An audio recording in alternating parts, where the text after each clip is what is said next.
Napakagandang umaga po sa bawat isa sa atin. Pinagpala po tayo sa buong magdamag. Sinamahan tayo ng Diyos sa ating pagtulog. Iningatan tayo hanggang sa ating pagising. May taglay tayong buhay at lakas. Purihin ang pangalan niya. So, ang ating Panginoong Sus ay nanalangin. Hindi lamang sa kasalukuyan para sa mga future believers. Ang kahalagahan nito ay ang relationship ng mga mananampalataya.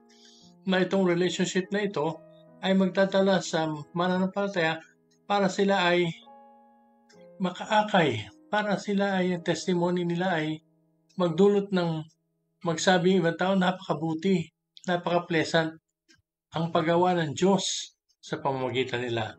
Na ito ay nagdudulot ng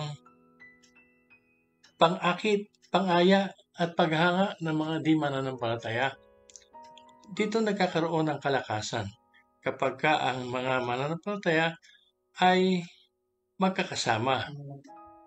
Because unity, ang sabi nga is the biggest power for people who cooperates with others. You cannot do all the things alone. You need help and support.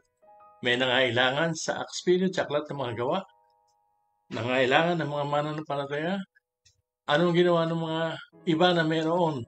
Nag-ambag sila, nagsama-sama, ilagay nila sa paanan ng mga alagad para mag-address sa particular needs nung panahon na yon.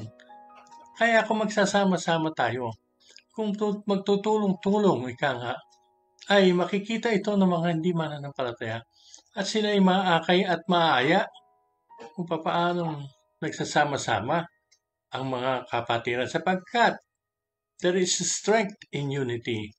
Naalala ko, may isang istorya na mayroong isang kumbento na 5 na lang natitira. Baka naubos na yung 5 na yon, magsasara na yon. No?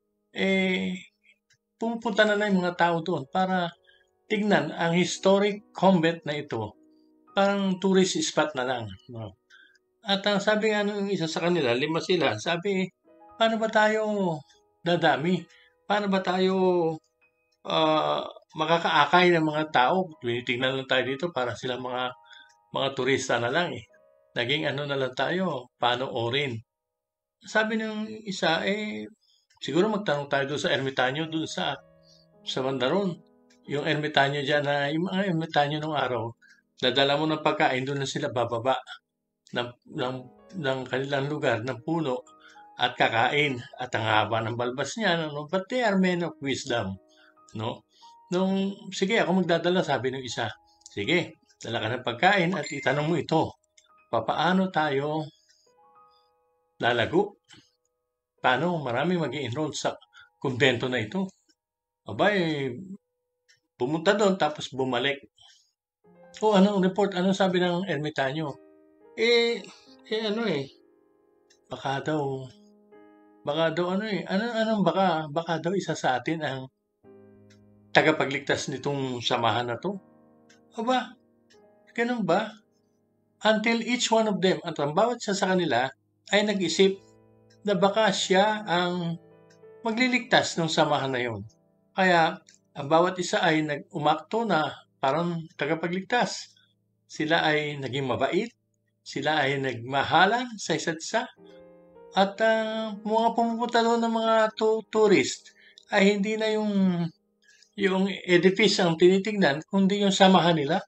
Napakaganda ng kanilang relationship hanggang sa may mga naakay sila dahil sa kanilang magandang fellowship, dahil sa kanilang magandang samahan, dahil sa magandang turingan sa bawat isa. At ang mga nandoon ay nagpa-enroll na pumasok sa kumbento hanggang sa unti-unti silang lumago at dumami. Ito ang kahalagahan ng ipakita, whether by blood, whether by tribe, by nation, whether by isang bansa.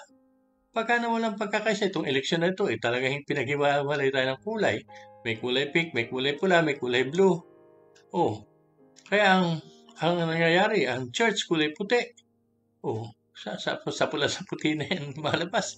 So, ano ba ang kulay ng pagkakaisa? Paano magkakaisa tayo?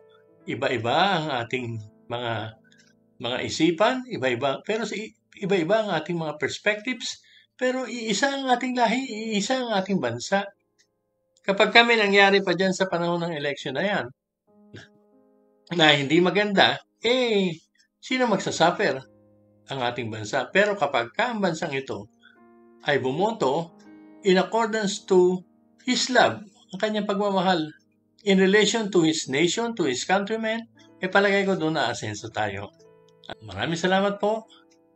Tandaan po ninyo, pagpapala, kalakasan, ang pagkakaisa, at kapag ito ay ginawa natin, ay bahagi tayo ng sagot ng Diyos sa panalangin ng ating Panginoong Hesus.